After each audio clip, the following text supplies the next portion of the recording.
Hey parents, Grandmaster here. In the past, I've done a presentation at some area schools where I compared the process of learning a spinning back hook kick to learning how to read better. It shows kids how they must read easy stuff like throwing a regular hook kick over and over a lot before they'll ever really enjoy reading and be able to fully engage with the story. It was very well received by the kids. Some kids went to the library for the first time in their lives afterwards. The teachers loved it. But let me show you my method that made my kids great readers who enjoy it so you can do the same. All right, first and foremost, the three best ways to lead others are by example, by example, and by example.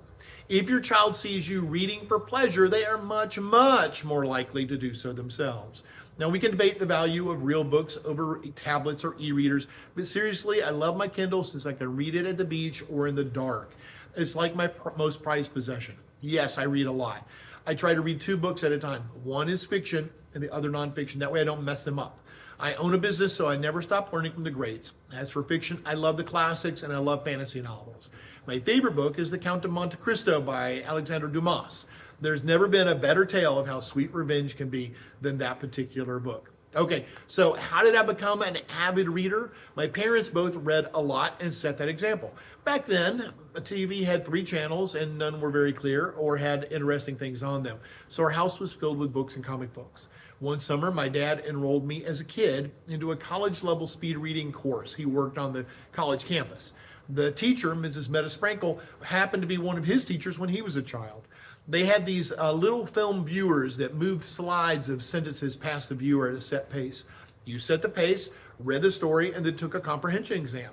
Over the course of the summer, I ended up increasing my speed and comprehension to a 12th grade reading level, and I was in 4th grade. This taught me how much practice was required to read, but this didn't make me love reading. In the summer of 1976, we came to Florida for the whole summer and lived in a tiny bayside shack on Bradenton Beach. Dad and I went sailing on his boat every day, and I always took a book with me. That summer, I read the entire Tarzan series of books by Edgar Rice Burroughs. Not an easy read for a kid. It's an older version of English, like that Victorian era.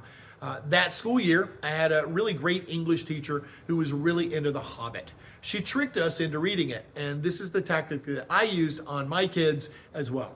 She had us read along in the book as she read it aloud, or occasionally she would let one of us read it out loud. She asked us to not read ahead, but would leave us at some cliffhanging point that she knew we would have to read ahead more, and we did, and we fell in love with a really, really great book.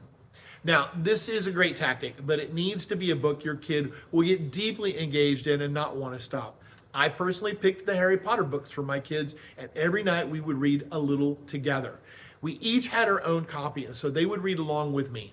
And the next night they were telling me what was going to happen because they had read ahead, even though I had asked them not to. You ask a kid not to do something, what are they going to do, right? All right, this weekend I reread The Hobbit for the first time since the 1970s, and it really is so much better than the movies, and a really great book. If you want your kids to have an easier time in school, help them to become great readers. Read with them every night and let them lead some too. Read something interesting and they will get engaged. If you have any questions, I'm here to help. Grandmaster out.